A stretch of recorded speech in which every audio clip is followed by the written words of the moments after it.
Well, as you can see, I am in the Charles de Gaulle Airport. I just missed my flight for very delayed lines on immigration. So I'm gonna try to present my talk through video. First, I would like to thank Dianova. I would like to thank Giselle, Sarah from the New Zealand Drug Foundation, and Rui for this special invitation, not only for considering the topics I will speak about as important, but also for placing them within a panel of remarkable diversity and very high professional profile. And I want to thank also my colleagues, the panelists that are there. I join you in a spirit for sharing and I thank you for sharing this amazing work with us. I'm going to be very, very specific, very precise. I come from the Department of Cauca, one of the most multi-ethnic, pluri-ethnic departments in Colombia, yet at the same time, paradoxically, one of the most affected not only by war, by an armed conflict that has lasted nearly 7 decades, but also by the consequences of the war on drugs and by a criminal order that has placed the population of my department, Cauca, among those most affected by the development of any conflict in modern history. And I speak about intersectionality not only from a professional perspective. I'm an academic and an openly gay activist who was born and raised in an extremely homophobic and transphobic rural environment.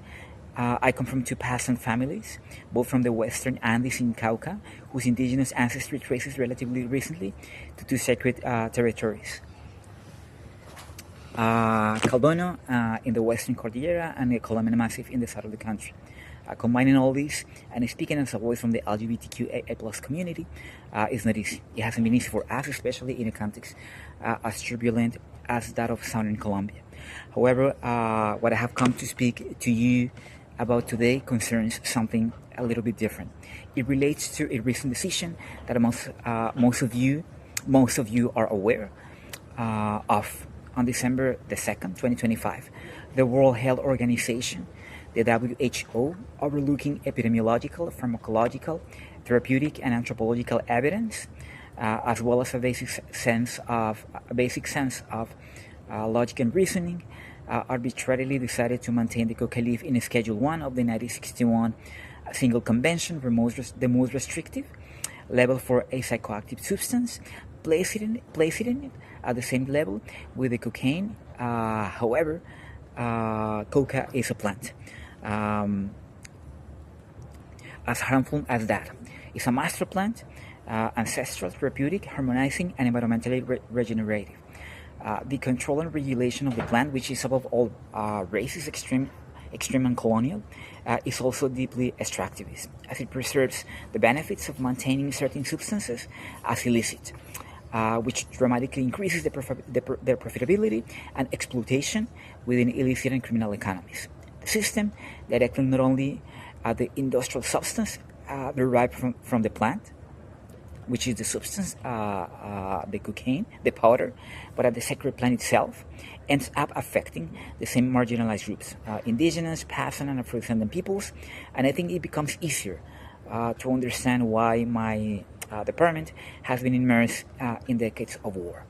In this sense, from the International Coalition from Drug Policy Reform and Environmental Justice, who is there in Vienna, a working group we have consolidated at the global level from different countries, and from the Colombian hub that we have created in recent months in 2025, we are addressing one of the most important problems at its root: the coloniality and racism through which master plants, indigenous cosmovisions, and ancestral territories are approached. We have been doing it from different fronts, although the approach I'll mention in the remaining minutes through video, not in person, will refer to a specific project that we have created, which is called the Global Coca Map. From the Colombian hub, and together with regional populations from the regions, Cali in southwestern Colombia, and the departments of Cauca, Central Andes, and Caquetá in the Colombian Amazon, we are advancing territorial prototypes for governance, production, and care based on something that we call the NASA tool agricultural system. These prototypes aim to move toward regulatory transition models for the coca leaf with an ecological harm reduction approach grounded in human rights and indigenous and community governance. And I want to mention with some detail two of those prototypes. The itinerant network of NASA Tool Knowledge Schools, la red itinerante de escuela de saberes NASA Tool, and the regulatory harmonization of native coca. The first one, the itinerant network of NASA Tool Knowledge Schools, is a pedagogical and territorial initiative based on the indigenous regenerative agricultural system, the NASA Tool, as a living infrastructure for production, care, and governance. Through experiential workshops in original, peasant, and urban contexts, this school will connect productive practices, community agreements, and the intergenerational transmission of knowledge, integrating ancestral wisdom with contemporary technical criteria. A second major component, the second prototype, the value chain prototypes and regulatory harmonization, which pursues two objectives. The first one, to compile the body of work that from indigenous legislation as well as Western legal systems have shaped how master plans have been addressed and how emerging territorial frameworks such as indigenous territorial entities, ETIs, in Colombia interact within the normative landscape surrounding ancestral coca, the leaf. Second, we seek to estimate productive flows, community-based control mechanisms, primitive transformation processes, and traceability conditions, contrasting these dynamics with the impacts of the prohibitionist model. With this, we hope to open a regulatory debate based on real systems, identifying critical points, opportunities for transmission, and minimum criteria for an original or native coca economy, oriented toward environmental care and collective rights.